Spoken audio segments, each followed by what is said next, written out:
Hello friends, welcome back my YouTube channel. कैसे हैं आप सभी लोग। आज हम लोग पढ़ने चल रहे हैं फिजिक्स में ग्रेविटेशन चैप्टर का एक इम्पॉर्टेंट लॉ, जो कि आपका क्लास 9th में भी दिया है और आपका 12th फिजिक्स में भी दिया गया है। अब इस नियम को न्यूटन ने दिया था, इसीलिए इसे अलग अलग नामों से जानते हैं। सबसे पहला नियम जो इसका दिया है, इसको हम पढ़ेंगे गुरुत्वाकर्षण का विश्वव्यापी नियम। पहला तो हम जानते हैं विश्वव्यापी नियम से, उसके बाद न्यूटन ने इसे दिया था, इसीलिए इसे कहा जाता है न्यूटन का सार्वत्रिक नियम। सार्वत्रिक का मतलब है कि ऐसा नियम जो सभी जगह पर क्या हो, सभी जगह पर लागू हो। ठीक है, और इंग्लिश में इसे कहते हैं यूनिवर्सल लॉ ऑफ ग्रेविटेशन। अब ये नियम हमारा क्या कहता है, इस चीज को हम समझेंगे। सबसे पहले हम समझ लेते हैं कि ये हमारा पूरा ब्रह्मांड छोटे छोटे कणों से मिलकर क्या है, बना है। छोटे छोटे वस्तुओं से मिलकर बना है, तो जितने भी कण हैं, वस्तु हैं, वो सारे एक दूसरे को अपनी तरफ क्या करते हैं, आकर्षित करते हैं। अब यह आकर्षण बल दो चीजों पर निर्भर करता है, वही न्यूटन ने बताया। तो सबसे पहले पूरा हम समझेंगे कि विश्व में स्थित प्रत्येक वस्तु एक दूसरे को अपनी ओर आकर्षित करता है। यह आकर्षण बल वस्तुओं के द्रव्यमानों के गुणनफल के अनुक्रमानुपाती तथा उनके बीच की दूरी के वर्ग के व्युत्क्रमानुपाती होता है। इसमें दो तीन चीजें आपको समझना होगा। सबसे पहले कि वस्तुओं के बीच कैसा बल कार्य करता है, आकर्षण बल कार्य करता है। और जो आकर्षण बल होता है, ये दो चीजों पर निर्भर कर रहा है। पहला क्या कि द्रव्यमान पर, और उसके बाद क्या है, दूरी पर निर्भर कर रहा है। अब द्रव्यमान जो होता है वो द्रव्यमान के गुणनफल के अनुक्रमानुपाती होता है। अनुक्रमानुपाती का मतलब कि सीधा संबंध वो रखता है, यानी अगर एक चीज को हम बढ़ाते हैं तो दूसरा भी हमारा क्या होता है, बढ़ जाता है। अभी जब हम लिखेंगे F बराबर G m1m2/r², वहां से इसको हम देखेंगे कि अनुक्रमानुपाती और व्युत्क्रमानुपाती का मतलब क्या। व्युत्क्रमानुपाती का मतलब होता है उल्टा, यानी अगर हम एक को बढ़ा देते हैं तो दूसरा हमारा क्या होता है, कम हो जाता है। तो ये हो गया हमारा नियम जो न्यूटन ने कहा था। बाकी इसको रटने की जरूरत नहीं है, हम लोग इसको पढ़ेंगे, इतने इजली आपको समझ में आ जाएगा। तो सबसे पहले हम इसको इरेज करेंगे और एक फिगर बनाएंगे। फिगर में देखिए क्या बनाते हैं, यहाँ पे लिखा है नियम, विश्वव्यापी नियम। अब देखिए हम लोग क्या करते हैं, यहाँ पे न्यूटन ने जो कहा था उस अकॉर्डिंग हम क्या करेंगे। यहाँ पे हमने एक वस्तु बना दिया m, दूसरा वस्तु हमने क्या बनाया, m। अब दो वस्तु बनाए हैं, इसलिए दोनों का द्रव्यमान हम कितना रखेंगे, अलग अलग रखेंगे। एक का द्रव्यमान हम रखते हैं कितना, m1, और दूसरे का क्या रखते हैं, m2।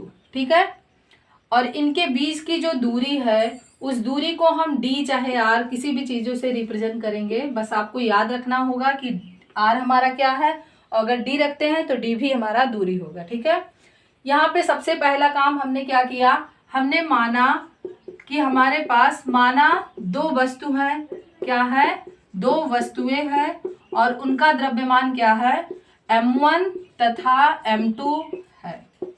ठीक है, और इन वस्तुओं के बीच की दूरी, अर्थात ये दोनों वस्तु जो हैं वो एक दूसरे से r दूरी पर रखी हैं, यानी एक वस्तु यहाँ है, एक वस्तु यहाँ है। अब न्यूटन ने नियम में क्या दिया था, अभी जो हमने नियम लिखा था उसमें देखा है कि अगर दो वस्तु हैं तो वो एक दूसरे को अपनी तरफ आकर्षित करती हैं। ठीक है, तो यानी अगर ये दोनों वस्तु हमने बना दिया कि उसी ब्रह्मांड में से हमने कोई भी दो वस्तु यहाँ पे रख दिया। अब न्यूटन के अकॉर्डिंग ये दोनों क्या करेंगी, अपनी ओर एक दूसरे को आकर्षित करेंगी। तो फिर न्यूटन ने क्या कहा था कि ये आकर्षण बल दो चीजों पर निर्भर करता है। किन चीजों पर, आकर्षण बल जो कार्य कर रहा है वो दो चीजों पर निर्भर करता है। किन चीजों पर, पहला जो होता है वस्तु के द्रव्यमान के गुणनफल के। अब पहले वस्तु का द्रव्यमान m1, दूसरे वस्तु का द्रव्यमान m2। वस्तु के द्रव्यमान के गुणनफल, देखिए हमने मल्टीप्लाई का साइन लगा दिया, यानी गुणनफल हो गया, के अनुक्रमानुपाती होता है आकर्षण बल। अब ये हमारा फोर्स ही तो है, इसलिए इसको F से रिप्रेजेंट कर दिया, यानी F अनुक्रमानुपाती m1 डॉट m2। तो पहला तो वस्तुओं के द्रव्यमानों के गुणनफल पर निर्भर करता है, और दूसरा चीज क्या होता है, इन्हीं वस्तुओं के बीच की दूरी, इन्हीं वस्तुओं के बीच की दूरी के वर्ग के व्युत्क्रमानुपाती होता है। अब देखिए यहाँ पे क्या हो गया, आर स्क्वायर। अब यहाँ से आप समझ सकते हैं, इसको हमने इक्वेशन फर्स्ट नाम दिया, इसको हमने क्या नाम दिया, इक्वेशन सेकेंड नाम दे दिया। अब हमारे पास दो इक्वेशन हो गए। अब देखिए जो यहाँ पे हमने नियम लिखा था उसी नियम के अकॉर्डिंग हमने ये बना दिया कि एक तो द्रव्यमान पर निर्भर कर रहा है आकर्षण बल, दूसरा वस्तुओं के बीच की दूरी के वर्ग के व्युत्क्रमानुपाती निर्भर कर रहा है। अब यहाँ से आप पाएंगे कि अगर वस्तुओं के द्रव्यमान को हम बढ़ा दें, चाहे m1 चाहे m2 अगर बढ़ाएंगे तो एफ भी हमारा क्या हो जाएगा, बढ़ जाएगा, अर्थात इंक्रीज हो जाएगा। और यहाँ पे देखिए अगर हम r को बढ़ा देते हैं तो यफ हमारा क्या हो जाएगा, कम हो जाएगा, लेकिन आर को अगर कम कर देते हैं तो यफ हमारा क्या होता है, बढ़ जाता है। इस पे हम लोग क्वेश्चन भी लगाएंगे, फिर हम उसको देखेंगे कि कैसे हम कहते हैं, आपको बहुत इजीली तब समझ में आ जाएगा। अब यहाँ से देखिए दो इक्वेशन हमारे पास बन गया। अब उसके बाद हम लोग क्या करेंगे, दोनों इक्वेशन का कंपेयर कर देंगे, यानी समीकरण 1 समीकरण 2 से हमें क्या मिलेगा। यहाँ पे हमने लिखा समीकरण फर्स्ट तथा समीकरण 2 से। अब 2 से हम क्या बनाएंगे कि यहाँ भी f बराबर यहाँ भी f बराबर, दोनों को f तो लिखेंगे नहीं। अब यहाँ से हो जाएगा f अनुक्रमानुपाती m1 dot m2 multiply 1/r²। इतनी चीजें हमने बना ली। अब देखेंगे क्या हो जाएगा। अब आपको पता है कहीं भी अगर ये अनुक्रमानुपाती का साइन लगा है तो उसको हम हटा के उसके प्लेस पे कोई ना कोई हम कांस्टेंट जरूर रखते हैं। तो यहाँ पे हम लोग क्या रखते हैं, यहाँ पे न्यूटन ने जो रखा था वो क्या था। अब जब ये साइन हटाते हैं, जैसे ये साइन हमारा हटेगा तुरंत यहाँ पे क्या आ जाता है, इक्वल का साइन आ जाता है, और इसकी जगह पर जी को उन्होंने रखा था, जहाँ पे जी हमारा क्या है, सार्वत्रिक नियतांक है। जी हमारा क्या है, एक नियतांक है। कैसा नियतांक है, सार्वत्रिक नियतांक है। सार्वत्रिक नियतांक का मतलब कि ये कहीं भी रहे, किसी जगह पे रहे, चाहे जैसा वहाँ का टेम्परेचर हो, कुछ भी हो, बट इसका मान हर एक कंडीशन में क्या होता है, समान होता है, कभी भी इसकी वैल्यू चेंज नहीं होता है। तो ये न्यूटन ने दिया था, जिसे न्यूटन के विश्वव्यापी नियम से भी हम जानते हैं। अगर कभी भी पूछा जाए आपसे फॉर्मूला तो आप तुरंत बताएंगे क्या होता है, F बराबर होता है Gm1 m2 बटे में r²। आप जान जाएंगे, जहाँ पे F क्या है, आकर्षण बल है जो वस्तुओं के बीच कार्य करता है। G आपका क्या है, सार्वत्रिक नियतांक है, और आपका m1 तथा m2 दोनों क्या है, द्रव्यमान है, और r क्या है, वस्तुओं के बीच की दूरी है। अगर इतना चीजें आप समझ गए तो g भी आपका बहुत इंपॉर्टेंट होता है इस लॉ में। तो g के बारे में भी हमें पढ़ना है कि g का डिफिनेशन क्या होता है, g का मात्रक क्या होता है।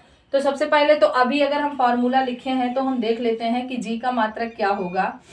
यहाँ पे हम देखेंगे लिखा है आपका, अब यहाँ पे चाहे तो हम बटे 1 लिख सकते हैं। अब आप जानते हैं क्रॉस मल्टीप्लाई करेंगे, F डॉट R का मल्टीप्लाई होगा 1Gm1 m2 में जब हम मल्टीप्लाई करेंगे तो हमें क्या मिलेगा, यहाँ से G की वैल्यू हमें निकालनी है, तो G बराबर हो जाएगा F डॉट R² बटे में m1 m2।